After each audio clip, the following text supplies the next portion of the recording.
Capítulo 11. Una mente dubitativa e incrédula.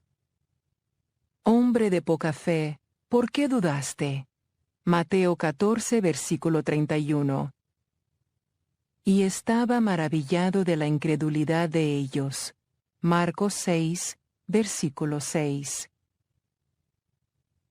Por lo regular hablamos acerca de la duda y la incredulidad al mismo tiempo, como si fueran una sola y misma cosa. En realidad, aunque pueden estar conectadas, son dos cosas muy diferentes. El Vine's Expository Dictionary of Old and New Testament Words define en parte el verbo dudar como situarse en una posición dual, que implica incertidumbre en cuanto a qué camino tomar. Se dice de los creyentes cuya fe es poca, estar ansioso por causa de un estado mental distraído, de vacilar entre la esperanza y el temor. El mismo diccionario observa que una de las dos palabras griegas que se traducen como incredulidad siempre se traduce como desobediencia en la RB, la versión revisada de la traducción King James. Cuando miramos entonces a estos dos poderosos instrumentos del enemigo, vemos que la duda hace que una persona vacile entre dos opiniones, mientras que la incredulidad conduce a la desobediencia. Pienso que será útil ser capaz de reconocer exactamente con qué está tratando de atacarnos el diablo. ¿Estamos lidiando con la duda o con la incredulidad? La duda. ¿Hasta cuándo vacilaréis entre dos opiniones? Primera de Reyes 18, versículo 21. Yo escuché una historia que arrojará luz sobre la duda. Había un hombre que estaba enfermo y que estaba confesando la palabra con respecto a su cuerpo, citando escrituras de sanidad y creyendo que su sanidad se manifestaría. Mientras hacía esto, intermitentemente lo atacaban pensamientos de duda. Después que había pasado muy mal rato y estaba empezando a desalentarse, Dios abrió sus ojos al espíritu del mundo. Esto es lo que vio. Un demonio le decía mentiras, afirmándole que no se sanaría y que confesar la palabra no daría resultado.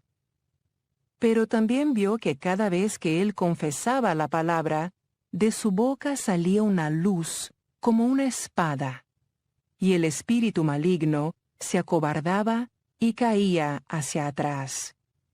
Mientras Dios le mostraba esta visión, el hombre comprendió por qué era tan importante mantenerse diciendo la palabra.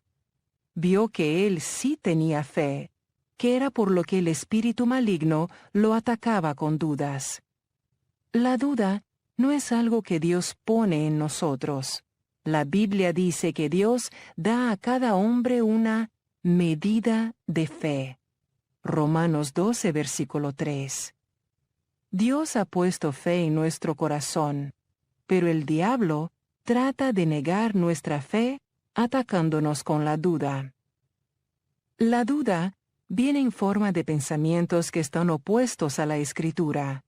Por eso es tan importante que conozcamos la palabra de Dios. Si conocemos la palabra, podemos darnos cuenta de cuándo el diablo nos está mintiendo. Ten por seguro que Él nos miente para robarnos lo que Jesús compró para nosotros mediante su muerte y resurrección. La duda y la incredulidad. Porque contra toda humana razón, Abraham creyó en esperanza contra esperanza, a fin de llegar a ser padre de muchas naciones, conforme a lo que se le había dicho. Así, de innumerable, será tu descendencia. Y sin debilitarse en la fe, contempló la suma impotencia de su propio cuerpo, que ya estaba como muerto, puesto que tenía como 100 años, y cuando consideró la esterilidad de la matriz mortecina de Sara. Sin embargo, respecto a la promesa de Dios, Abraham no titubeó, dudando, con incredulidad, sino que se fortaleció en la fe, dando gloria a Dios, y estando plenamente convencido de que lo que Dios había prometido, poderoso era también para cumplirlo. Romanos 4, versículos del 18 al 21. Cuando estoy en una batalla, sabiendo lo que Dios ha prometido, y no obstante, siendo atacada con dudas e incredulidad, me gusta leer o meditar en este pasaje. Abraham había recibido una promesa de Dios, de que él le haría tener un heredero de su propio cuerpo. Muchos años habían pasado y todavía no había nacido un hijo de la relación entre Abraham y Sara. Abraham todavía se mantenía en fe, creyendo que lo que Dios había dicho sucedería. Mientras se sostenía, lo atacaban pensamientos de duda, y el espíritu de incredulidad lo presionaba para que desobedeciera a Dios. La desobediencia en una situación como esta puede ser simplemente darse por vencido cuando Dios nos estimula a seguir adelante. La desobediencia es hacer caso omiso de la voz del Señor, o cualesquiera cosas que Dios nos esté diciendo personalmente, no solo transgredir los 10 mandamientos. Abraham continuaba firme. Seguía alabando y dando gloria a Dios. La Biblia afirma que en tanto lo hacía, se fortalecía en fe. ¿Ves? Cuando Dios nos dice algo o nos pide que hagamos algo, la fe para creerlo o hacerlo viene con la palabra de Dios. Sería ridículo de parte de Dios esperar que hagamos algo y no darnos la capacidad para creer que podemos hacerlo. Satanás sabe cuán peligrosos seremos con un corazón lleno de fe, así que nos ataca con duda e incredulidad. No se trata de que no tengamos fe, sino de que Satanás está tratando de destruir nuestra fe con mentiras. Déjame ponerte un ejemplo. Se trata de la época en que recibí mi llamado al ministerio. Era una mañana común y corriente como otra cualquiera, excepto que el Espíritu Santo me había llenado 3 semanas antes. Acababa de escuchar mi primera grabación de enseñanza, que en ese momento era en cinta magnetofónica. Era un mensaje titulado «Pasa por encima hacia el otro lado». Me sentía exaltada y asombrada de que alguien pudiera enseñar durante toda una hora de un solo versículo y que toda su enseñanza fuera interesante. Estaba tendiendo mi cama cuando de repente sentí un intenso deseo muy dentro de mí de enseñar la palabra de Dios. Entonces la voz del Señor me dijo: «Irás por todas partes predicando mi palabra, y tendrás un gran ministerio de enseñanza por casetes». No escuché una voz audible, pero una en mi corazón, que me permitió creer que yo podía hacer lo que Dios me estaba mostrando. No habría habido ninguna razón natural para que yo creyera que Dios me había hablado en realidad, o que yo pudiera o llegara a hacer lo que pensé que acababa de oír. Tenía muchos problemas dentro de mí. Yo no hubiera parecido material ministerial, pero Dios escoge lo débil y lo necio del mundo para avergonzar a lo sabio y lo fuerte. Primera de Corintios 1, versículo 27. Él mira al corazón del hombre y no a la apariencia exterior. Primera de Samuel 16, versículo 7. Si el corazón es recto, Dios puede cambiar la apariencia. Aunque nada en lo natural indicaba que yo debía creer, cuando el deseo me sobrevino, yo estaba llena de fe en que yo podría hacer lo que el Señor deseaba que hiciera. Cuando Dios llama, nos da el deseo, la fe y la capacidad para hacer la obra. Pero también quiero contarle que durante los años que pasé entrenándome y aguardando, el diablo me atacaba regularmente con duda e incredulidad. Dios pone sueños y visiones en los corazones de su pueblo. Empiezan como semillitas, tal como una mujer tiene una semilla plantada en su matriz cuando queda embarazada.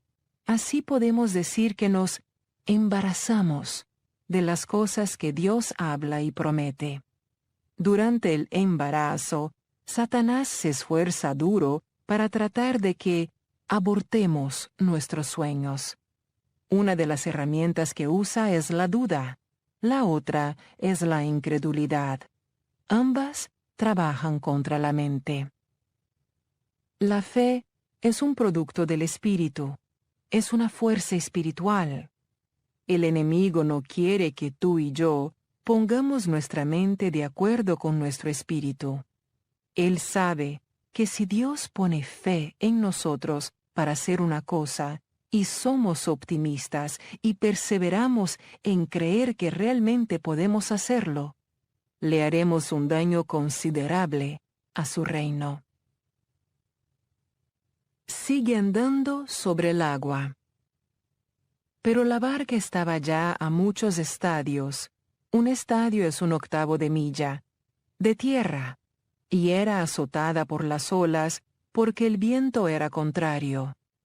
Y a la 4ª vigilia de la noche, entre las 3 y las 6 a.m., Jesús vino a ellos andando sobre el mar. Y los discípulos, viéndole andar sobre el mar, se turbaron y decían: «Es un fantasma». Y de miedo se pusieron a gritar. Pero enseguida Jesús les habló diciendo: «Tened ánimo, soy yo, no temáis». Respondiéndole, Pedro dijo: «Señor, si eres tú, mándame que vaya a ti sobre las aguas». Y él dijo: «Ven». Y descendiendo Pedro de la barca, caminó sobre las aguas y fue hacia Jesús. Pero viendo la fuerza del viento tuvo miedo, y empezando a hundirse gritó diciendo: «Señor, sálvame de la muerte».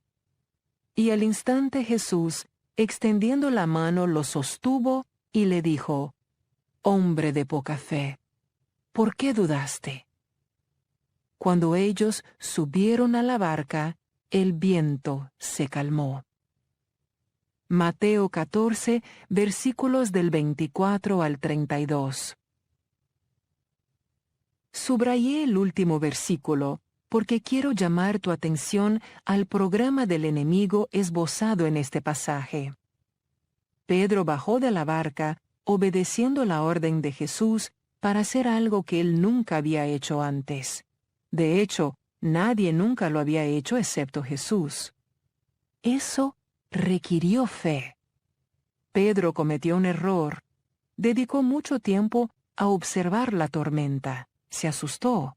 La duda y la incredulidad lo abrumaron y comenzó a hundirse. Clamó a Jesús para que lo salvara y él lo hizo. Pero observa que la tormenta cesó en cuanto Pedro regresó a la barca. ¿Recuerdas en Romanos 4, versículos del 18 al 21, donde Abraham no vaciló cuando consideró sus condiciones imposibles? Abraham conocía sus condiciones, pero a diferencia de Pedro, sus circunstancias no parecían impedir su fe. Probablemente no pensara en ellas o hablara de ellas todo el tiempo. Mantenía su mente y conversación en Dios.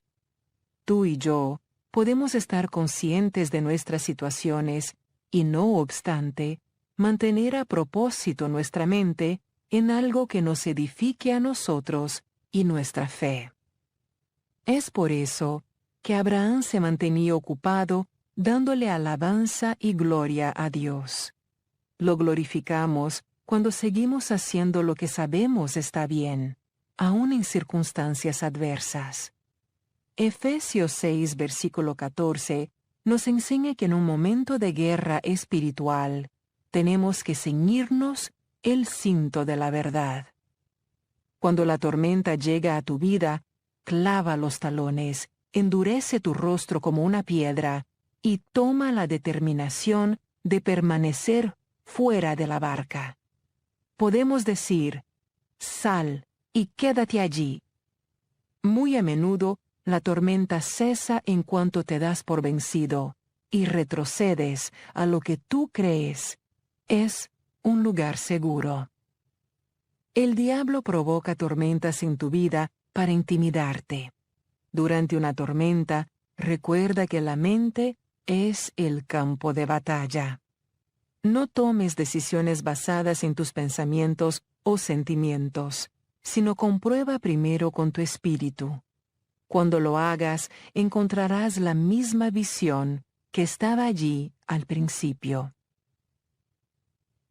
No se permiten vacilaciones. Pero si alguno de vosotros se ve falto de sabiduría, que la pida a Dios, el cual da a todos abundantemente y sin reproche, y le será dada. Pero que pida con fe, sin dudar, sin vacilar, sin titubear. Porque el que duda, vacila, titubea, es semejante a la ola del mar, impulsada por el viento y echada de una parte a otra. No piense, pues, ese hombre que recibirá cosa alguna que pida del Señor. Santiago 1, versículos del 5 al 7. Escuché a un pastor contar una historia sobre cuán confundido se sintió cuando trató de decidir lo que haría después de graduarse de la escuela bíblica. Dios había puesto en su corazón un fuerte impulso de regresar a San Luis, Missouri, después de graduarse, e iniciar una iglesia local, lo cual él planeaba hacer. Sin embargo, cuando llegó el momento de ir, tenía aproximadamente $50 en el bolsillo, una esposa, un hijo y otro en camino. Era obvio que su situación no era muy buena. Cuando trataba de tomar una decisión, recibió 2 magníficas ofertas para unirse al cuerpo oficial de otros 2 grandes y bien establecidos ministerios. Su salario hubiera sido bueno. Las oportunidades del ministerio eran atractivas y por si fuera poco, el solo honor de trabajar para cualquiera de esos ministerios hubiese bastado para reforzar su ego. Mientras más lo pensaba, más confundido se sentía. Todo parece indicar que el demonio de la duda lo estaba visitando, ¿verdad? En un momento estaba absolutamente seguro de lo que quería hacer, y ahora vacilaba entre diferentes opciones. Puesto que su situación no favorecía regresar a San Luis, era tentador aceptar una de las otras ofertas, pero no podía sentir paz respecto a tomar alguno de estos caminos. Por fin le pidió consejo a uno de los pastores que le habían ofrecido empleo, y el hombre le contestó sabiamente: «Vete a algún lugar, quédate tranquilo y callado. Entonces, silencia tu cabeza y busca dentro de tu corazón. Mira lo que hay ahí y hazlo». Cuando siguió el consejo del pastor, enseguida encontró que su corazón estaba en la iglesia en San Luis. No sabía cómo podría hacerlo con lo que tenía en la mano, pero siguió adelante obediente y los resultados fueron maravillosos. Hoy ese pastor, Rick Shelton, es el fundador y pastor decano del Centro de Vida Cristiana en San Luis, Missouri. Miles de vidas han sido bendecidas y transformadas a lo largo de los años por medio de este ministerio. Yo fui pastora asociada allí durante 5 años y mi ministerio nació durante ese tiempo. Calcula cuánto hubiera robado el diablo por medio de la duda y la incredulidad si el pastor Shelton se hubiese dejado conducir por su cabeza en lugar de su corazón. La duda es una elección. Por la mañana, cuando regresaba a la ciudad, tuvo hambre. Y al ver una higuera junto al camino, se acercó a ella, pero no halló nada en ella, sino solo hojas, y le dijo: «Nunca jamás brote fruto de ti». Y al instante se secó la higuera. Al ver esto, los discípulos se maravillaron y decían: «¿Cómo es que la higuera se secó al instante?». Respondiendo Jesús, les dijo: «En verdad os digo que si tenéis fe, una confianza firme en que apoyarse, y no dudáis, no solo haréis lo de la higuera, sino que aun si decís a este monte: quítate y échate al mar, así sucederá. Y todo lo que pidáis en oración, creyendo de veras, lo recibiréis». Mateo 21, versículos del 18 al 22. Cuando sus discípulos se maravillaron y le preguntaron a Jesús cómo él era capaz de destruir la higuera con solo una palabra, él les contestó en esencia: «Si tenéis fe y no dudáis, podréis hacer lo mismo que le hice a la higuera, y cosas aún mayores». Ver Juan 14, versículo 12. Hemos establecido que la fe es el don de Dios, así que sabemos que tenemos fe. Romanos 12, versículo 3. Pero la duda es una elección. Es la táctica de guerra del diablo contra nuestras mentes. Puesto que puedes escoger tus propios pensamientos, cuando te asalte la duda, debes aprender a reconocerla por lo que es, decir: «No, gracias», y seguir creyendo. Eres tú quien escoge. La incredulidad es desobediencia. Cuando llegaron a la multitud, se le acercó un hombre que, arrodillándose delante de él, dijo: «Señor, ten misericordia de mi hijo, porque es epiléptico y sufre terriblemente, porque muchas veces cae en el fuego y muchas en el agua. Y lo traje a tus discípulos, y ellos no pudieron curarlo». Respondiéndole Jesús, dijo: «Oh generación incrédula y perversa, ¿hasta cuándo estaré con vosotros? ¿Hasta cuándo os tendré que soportar? Traédmelo acá». Y Jesús lo reprendió, y el demonio salió de él, y el muchacho quedó curado desde aquel momento. Entonces los discípulos, llegándose a Jesús en privado, dijeron: «¿Por qué nosotros no pudimos expulsarlo?». Y él les dijo: «Por vuestra poca fe». Mateo 17, versículos del 14 al 20. Recuerda que la incredulidad conduce a la desobediencia. Quizás Jesús les había enseñado a sus discípulos ciertas cosas que debían hacer en estos casos, y su incredulidad hizo que lo desobedecieran. Por lo tanto, no tuvieron éxito. En todo caso, el punto es que la incredulidad, como la duda, nos impedirá hacer lo que Dios nos ha llamado a llevar a cabo en la vida, para lo cual nos ha ungido. También nos impedirá sentir la paz que Él desea que disfrutemos cuando encontramos reposo para nuestras almas en Él. Mateo 11, versículos del 28 al 29. Un descanso sabático. Por tanto, esforcémonos por entrar en ese reposo de Dios para saber y experimentarlo por nosotros mismos. No sea que alguno caiga siguiendo el mismo ejemplo de desobediencia. en el cual cayeron aquellos en el desierto. Hebreos 4, versículo 11.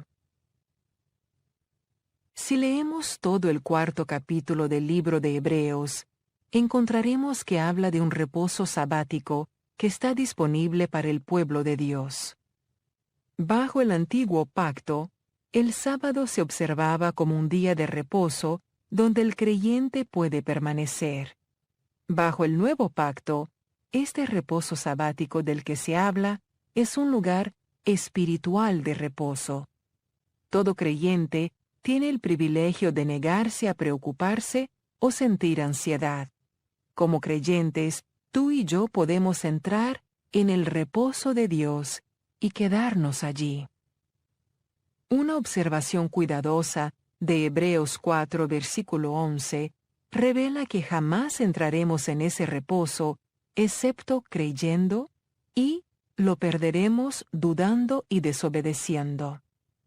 La incredulidad nos mantendrá viviendo en el desierto, pero Jesús ha proporcionado un lugar permanente de reposo, uno que puede ser habitado solo mediante el vivir por fe. Viviendo por fe y para fe. Porque en el Evangelio la justicia de Dios se revela por fe y para fe, como está escrito: mas el justo por la fe vivirá. Romanos 1, versículo 17. Recuerdo un incidente que puede aclarar definitivamente este asunto. Un anochecer, yo andaba por mi casa tratando de cumplimentar quehaceres de la casa, y me sentía muy infeliz. No sentía gozo alguno, no había paz en mi corazón. No hacía más que preguntarle al Señor: ¿qué anda mal en mí? Con frecuencia me sentía así, y sinceramente deseaba saber cuál era mi problema. Estaba intentando seguir todas las cosas tal como las aprendía en mi andar con Jesús, pero era seguro que algo faltaba. En eso sonó el teléfono, y mientras hablaba, repasaba una caja de tarjetas con versículos de la Biblia que alguien me había enviado. No estaba realmente fijándome en ninguna, sino solo barajándolas mientras hablaba por teléfono. Cuando colgué, decidí escoger una al azar y ver si podía sacar algún aliento de ella. Saqué Romanos 15, versículo 13. Y el Dios de la esperanza os llene de todo gozo y paz en el creer, a través de la experiencia de tu fe, para que abundéis, reboséis, desbordéis, en esperanza por el poder del Espíritu Santo. Lo vi todo claro. Todo mi problema era la duda y la incredulidad. Me estaba haciendo infeliz creyendo las mentiras del diablo. Estaba siendo pesimista y negativa. No podía tener gozo ni paz porque no estaba creyendo. Es imposible tener gozo y paz y vivir en incredulidad. Toma la decisión de creerle a Dios y no al diablo. Aprende a vivir por fe y para fe. De acuerdo con Romanos 1, versículo 17, esa es la forma en que se revela la justicia de Dios. El Señor tuvo que revelarme que en lugar de vivir por fe, para fe, con frecuencia yo vivía de fe a duda a incredulidad. Yo iba hacia adelante y atrás, de la una a la otra. Por eso tenía tantos problemas e infelicidad en mi vida. Recuerda, de acuerdo con Santiago 1, versículos del 7 al 8, el hombre de doble ánimo es inestable en todos sus caminos y nunca recibe lo que desea del Señor. Hazte el propósito de que no vas a tener doble ánimo. No vivas en duda. Dios tiene una vida estupenda planeada para ti. No permitas que el diablo te la robe con sus mentiras. En lugar de eso, destruyendo especulaciones y todo razonamiento altivo que se levante contra el verdadero conocimiento de Dios, y poniendo todo pensamiento en cautiverio a la obediencia de Cristo, el Mesías, el ungido. Segunda de Corintios 10, versículo 5.